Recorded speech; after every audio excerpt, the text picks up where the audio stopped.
Hello and welcome in to Addison to 35th podcast. It is your Chicago baseball authority. My name is Herb Lawrence. You can follow me on X. It is at Ecknerwall23. Ecknerwall is my last name. Lawrence spelled backwards. ECNERWAL23 for the great Robin Ventura. Or if you want to go to Blue Sky, it is herblawrence.bsky.social over there, or just follow me on Instagram. My name is Herb Lawrence, Lawrence. It's been a minute since I talked to you guys. Multiple reasons why I haven't done this. Busy. I got new jobs, plural. Jamaican, as I made that joke before. If you guys are big-time fans of Heyman back on the In Living Color days, you get that joke. Got the multiple jobs. Also, we moved to Elgin. Sorry, I'm giving you where I'm living now. But with moving to Elgin, you get all the stuff that you were accustomed to in Chicago that are not the things that you get here in the suburbs, because we got free internet back in the apartment that we were in, and the internet always worked. It was an 800 square foot apartment, so anywhere in that apartment, it worked. Now we have much bigger space, humble brag, and the internet that we have only works on this first floor that I'm currently broadcasting on. If you've heard earlier shows, sometimes I'm upstairs in my wife's office. Most of the times I'm in the basement. And from time to time, you would hear cutoff periods of the podcast, especially if you're listening on the audio version. And the last couple times I've tried to record, it has not worked. Like, I listened back to the episode and the episodes are just so choppy and they didn't actually make sense, and it wouldn't have been good for audio. So I've been away for that. And of course, Labor Day weekend happened. We were in Minneapolis watching the Padres play the Twins. Courtney marked off Target Field in her ballpark. She's up to 16. I am still at 20. I haven't marked out a new ballpark since we went to Rogers Center a couple years ago, but I'm looking to do that sometime next year. But you're not here for that. I just wanted to give you an explanation why I wasn't here the last couple weeks, but I'm here now. Let's talk about some Chicago White Sox baseball. I know that if you're looking on YouTube, the last topic says beating KC. That was what I was going to talk about the last time I was recording. You could tell how long ago that recording was, because they are not playing Kansas City right now. They are playing currently the Minnesota Twins up there in Minneapolis, where I just left. Like, I left Minneapolis, the White Sox took over there. And so I'll be talking about the White Sox Minnesota games this weekend or this week, and then also talking about how the Sox young players have been just so good in this short period after the All-Star break. But first, I was going to talk about the MLB realignment a long time ago, and I know it's been gone, but I want to give you my thoughts on what I think that would be the perfect or the best solution for Major League Baseball to do MLB realignment in the future. This is coming on the heels of Rob Manfred going on a couple podcasts and saying, hey, you know what? When we do get a expansion team, or expansion teams, plural, we're going to be thinking about doing some radical MLB realignment. And I've always been a fan of realignment, just because I think that the age of divisions are over. It had its usefulness when flight wasn't a real big thing in Major League Baseball. So the early 20s, the early 30s, 40s, such. When you're taking trains to cities, you didn't want to have a Chicago to LA train. That's going to be a minute. So you have divisions. You play the people who are close to you. Now, they're not getting rid of divisions anytime soon, which is sad to me. So I'm going to play their game and do a 32-team realignment. There are people who argue for the 8 divisions with 4 teams in each division. I think that's a little much. 8 division winners in a whole thing seems watered down, seems like it's not a good idea. You can have a better solution than that. I think the better solution is having 4 divisions with 8 teams in each of them. No American League, no National League anymore. Just these are the 32 teams that we have. If you win your division, you become an automatic playoff team and get an automatic playoff bye.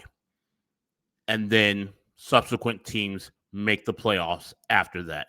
I would argue to go to a 16 team playoff format. I know some people like this small playoff format that baseball has already with only 10 teams making or even expanding to 12, but just let half of the teams in.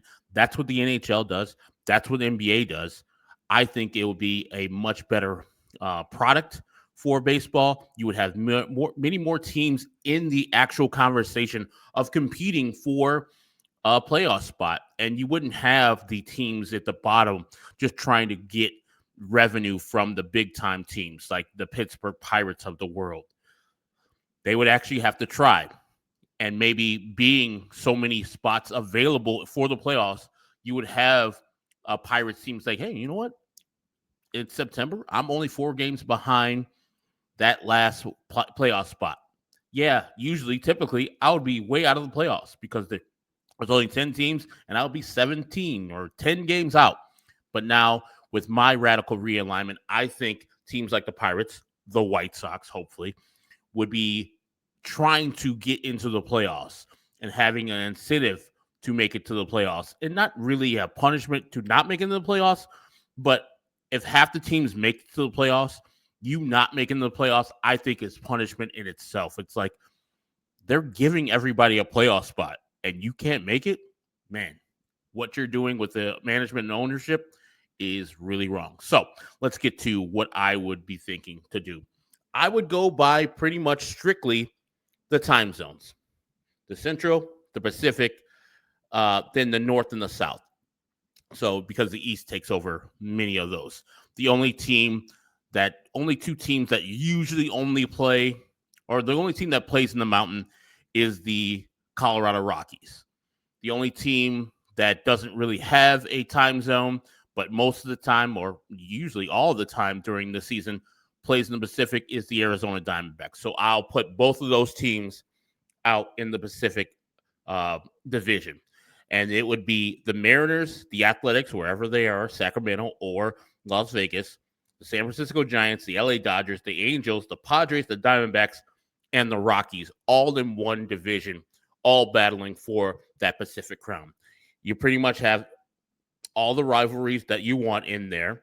The LA teams are playing each other. The Bay Area teams stay together.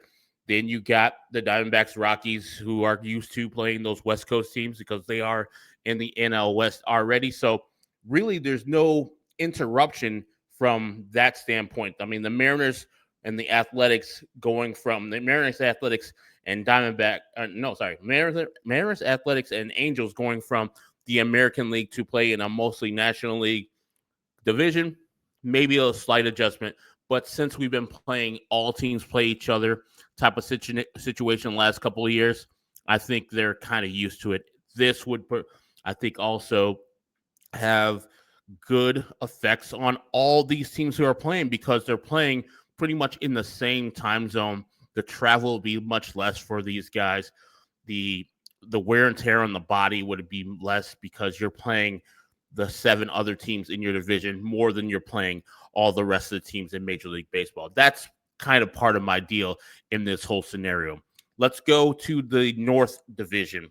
I would have the Detroit Tigers, the Cincinnati Reds, Cleveland Guardians, New York Mets, New York Yankees, Boston Red Sox, Blue Jays, and the expansion team I would have here. These are just, projected by me, not by anybody I've talked to, but I would bring Montreal back. So you have the 2 Canadian teams, Toronto Blue Jays and the Montreal Expos, coming back to the league. Of course, the Tigers and the Guardians are used to playing each other in the AL Central. They would switch to the AL North, or just the North Division now, and play all the teams that are in their current time zone, as I'm sure it gets confusing for Tigers fans or Guardians fans when they have to play games in the Central time zone. It's like, oh, what time's the game today? You don't have to worry about that when you're in the North Division because all those teams would be in the Eastern Standard Time or Eastern Daylight Savings time. And so you would play the games all the same time, and travel, of course, would be shorter in that division. And then for the South, and I try to make these divisions as even as I can. I could have put the Phillies into the North because technically them and the Pirates are both Northern teams, but I want to keep that Phillies Pirates rivalry going on.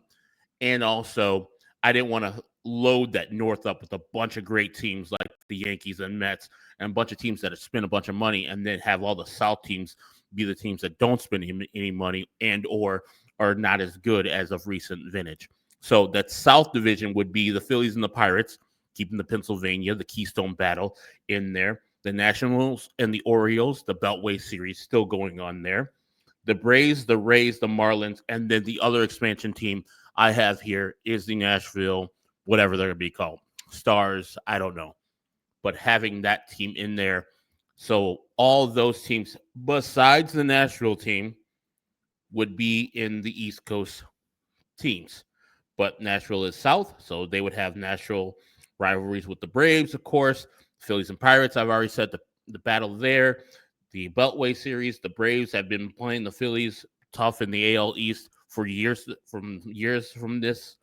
The Marlins, of course, have the natural rivalry with the Rays, and then Nashville, just being in the South, would be a good team to have in that division.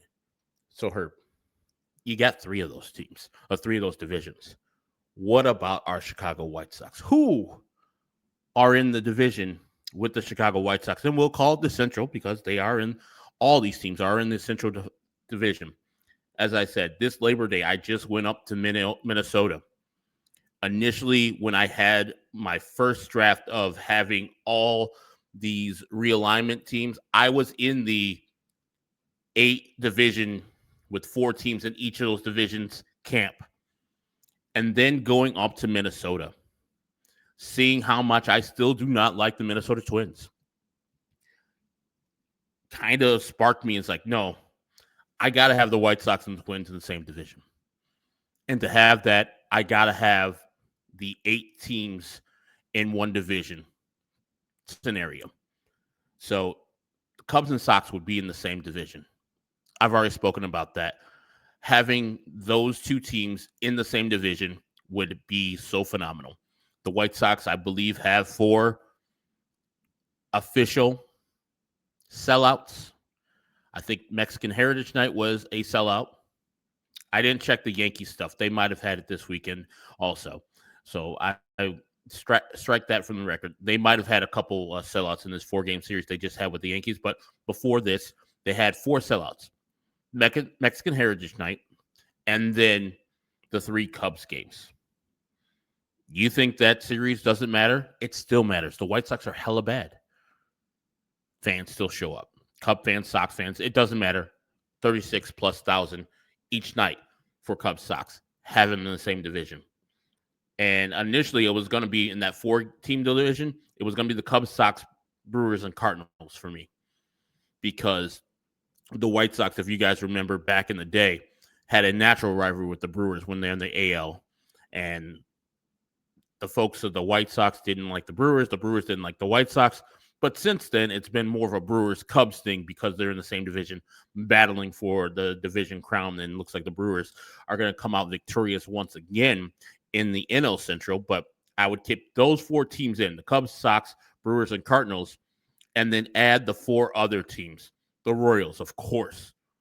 That's a team the White Sox have to be playing in the same division as. And, of course, you have the Show Me State battle with the Cardinals and the Royals there.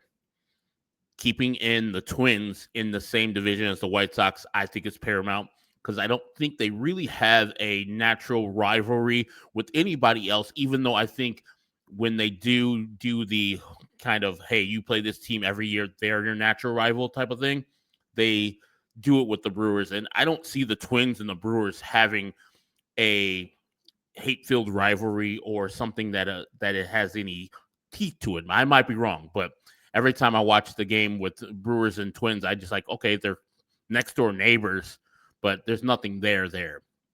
So I would have the Twins definitely in the division with the White Sox, and then the Rangers and the Astros.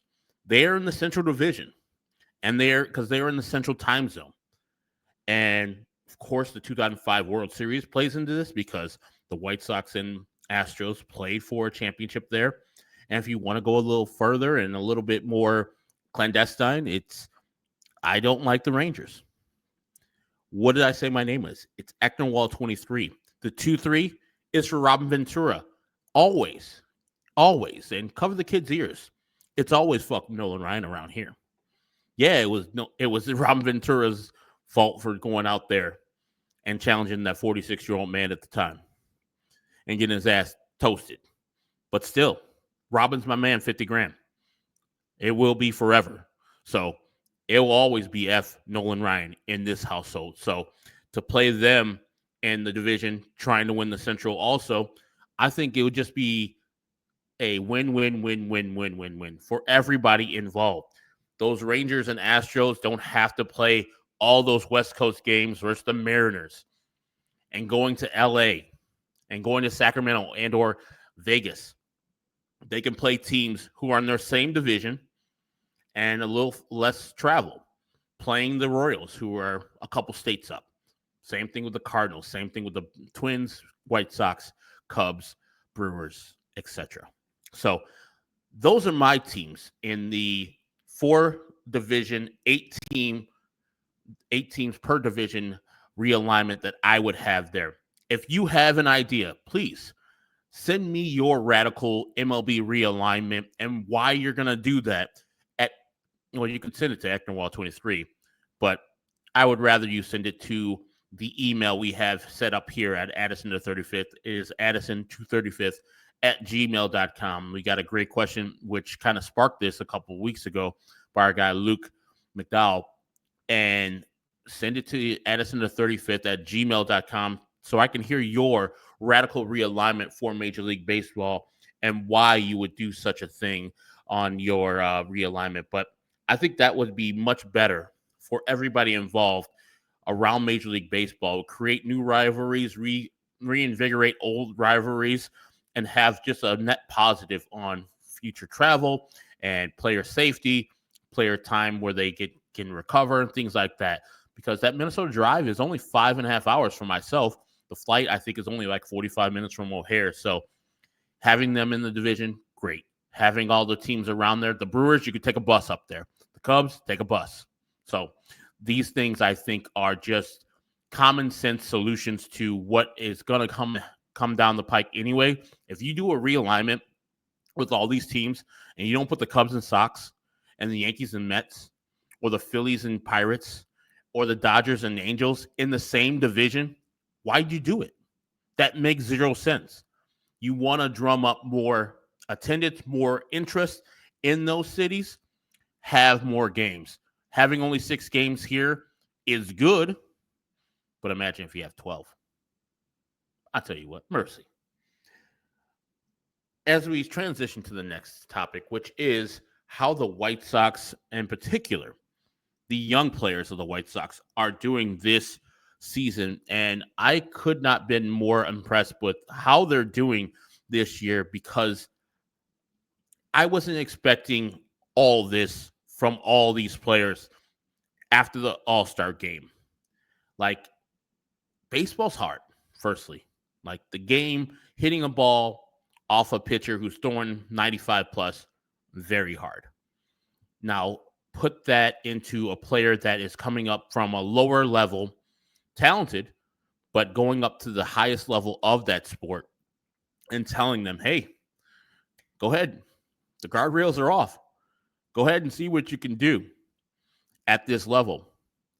And for players like Colston Montgomery, Kyle Teal, Edgar Carroll, Chase Mydroth, etc., Brooks Baldwin, to do what they've done in this second half of the season, I just applaud them. The record really doesn't matter, but if you are those people who cares about things, they have eclipsed the 50-win mark this year. They had 50 wins exactly as I record this right now before the Minnesota Twins game on Tuesday evening. So that is at least a 9-game improvement from what they've done last year, and they still have 20 plus games remaining on their schedule. Um, all I want is improvement by the young players, because these are the people who are going to be here for years down the road. And or hey, if you do well and we just got a logjam at shortstop, let's say, or middle infield, and some other team might want you, we can get a prospect for you. That's what we're here for. That is exactly what the White Sox young players are here for this year. This is a year for building, a year for regrowing, a year for knowing what these players can do in certain spots. And so to have players like a Chase Mydroff doing what he's doing right now, like in the second half, Chase Mydroff is hitting with the weighted runs created plus of 105. Of course, Colson Montgomery's 16 home runs that he's hit since the All-Star break has been nothing short of spectacular. Edgar Caro is doing well for himself right now with a 117 weighted runs created plus since the All-Star game and 0.3 on the F4. The best player, according to F4 and weighted runs created plus, is Kyle Teal with a 144 rated runs created plus and a 1.4 WAR. Sorry, my bad. Colson Montgomery, who has been playing both well on offense, of course, the 16 home runs since the All-Star break, but with the defensive, he's been much better than he was advertised to be as a shortstop. I have no problems with seeing him and sending him out there every single day to be the White Sox shortstop. He's been just nothing short of spectacular. Now, you can ask for more if you were a batting average person. He's not one of those guys that's going to give you a high batting average, especially in this second half. If you're on base percentage guy, he's got a 4% walk rate in this second half, and it's not a thing that I don't think that he's going to do. I'll take the almost 600 slugging percentage that he has over a high on base. If you're hitting home runs like he is doing, there's no complaints. I don't care if his strike rate is up there in the almost 30%. Don't really care. His isolated power is 373. Unbelievably high. Weighted runs created plus of 128. All these young players I'm talking about all have a above average weighted runs created plus. The lowest is the Chase Mydroff that I just mentioned at 105 since the All-Star break.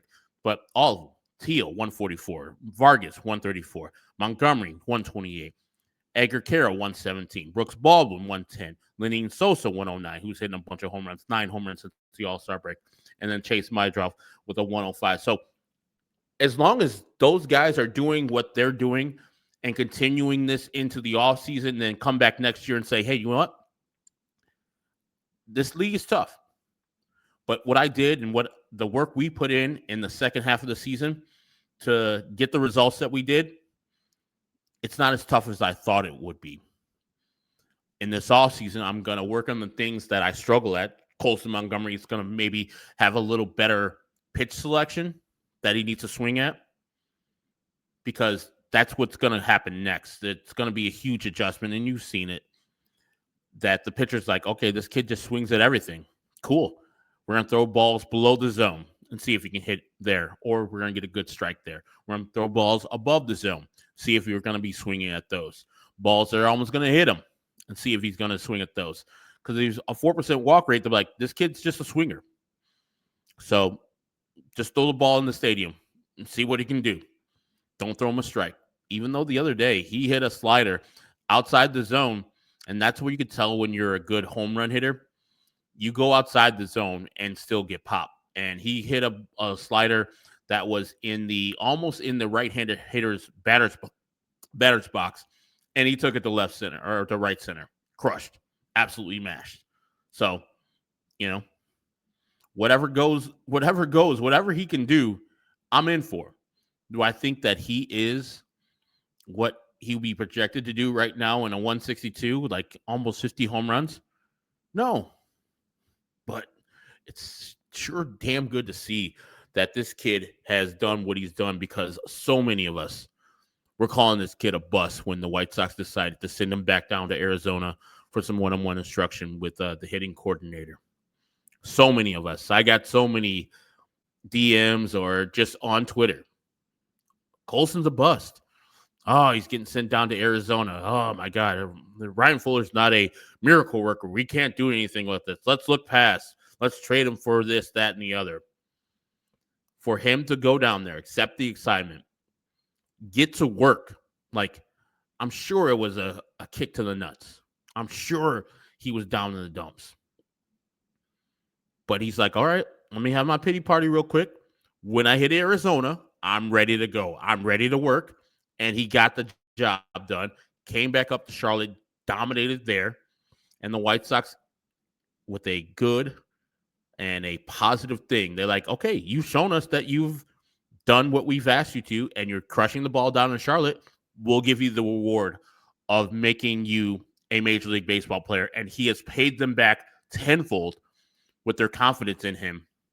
And now he looks like, Nick Kurtz is probably more than likely going to win the AL Rookie of the Year, even though he's hurt right now. But Colson Montgomery can chase him down. Say if he hits 9 more home runs and finishes the season with 25 home runs. Some people are going to look at him and say, hey, man, he'll probably put up like a 2 or 3 WAR. Hey, man, that guy played in 50 plus games, and he hit 25 home runs. That's pretty damn good. And that short sample size, maybe we should throw him a couple votes. At minimum, I think he's going to get a couple top 5 votes for Rookie of the Year. And from where he was to where he is right now, leaps and bounds. And that's a testament to him putting his head down, working with Ryan Fuller. It's a testament to Ryan Fuller. It's a testament to Chris Getz and his staff for, firstly, having the idea. Secondly, executing the idea.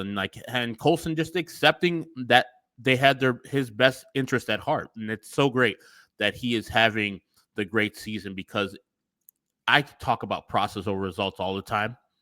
But if Colson Montgomery came up here and was doing all the right processes, and you're not seeing 16 home runs, you're seeing 3 with that low average, you are going to be like, that guy sucks. He's not good at all. So I get the point of having the positive results so you can believe in the process you just went through, so you can continue down that road.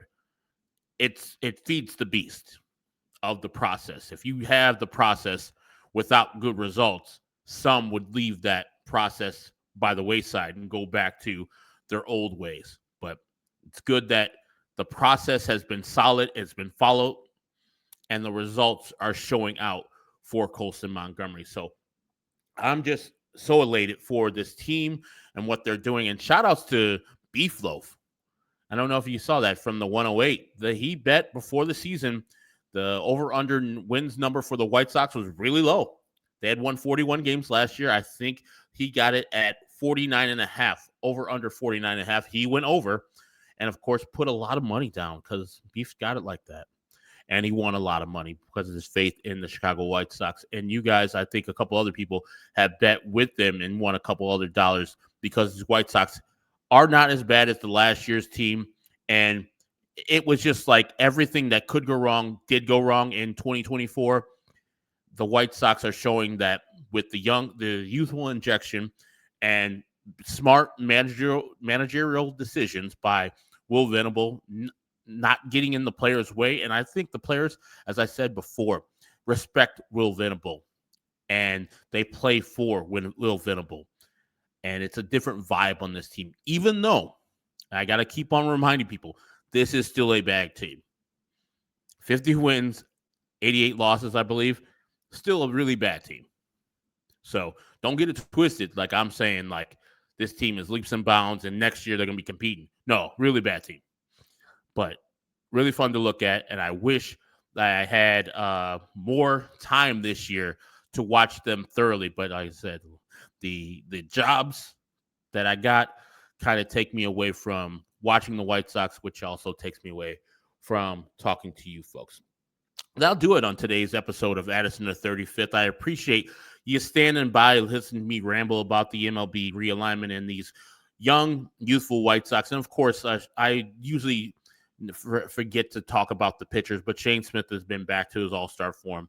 Looks like he's back looking good. Davis Martin, I think, is a solid number 3 in anybody's rotation. I don't know if the White Sox are going to be looking to trade him in the offseason because they have a youthful injection coming eventually with Hagen Smith and Noah Schultz more than likely being in the White Sox rotation either at the beginning or middle or end of 2026. So if you want to send us an email, Addison to 35th at gmail.com. It's myself, Herb Lawrence, and my Cub partner, Ryan Herrera, who do this show for you. Addison to 35th at gmail.com. Ask us anything. And remember, send your realignment messages there, and maybe I'll share one or two next week if we do get a couple of them. You can follow me on Twitter. It is at Ecknerwall23 or on Blue Sky, herblawrence.bsky.social. I'm not sure when the next time I'll be on. Hopefully, it'll be on Monday. I think the White Sox have an off day, so I'll have an episode for you on that day, and I think I have an off day on that Monday, so I'll be there for you so I can talk to you about these White Sox and what they did versus these Minnesota Twins, and then when they go to the Detroit Tigers later on this weekend. So for Ryan Herrera, who does the Cubs on Addison to 35th, my name is Herb Lawrence. Thanks for joining me. Good night.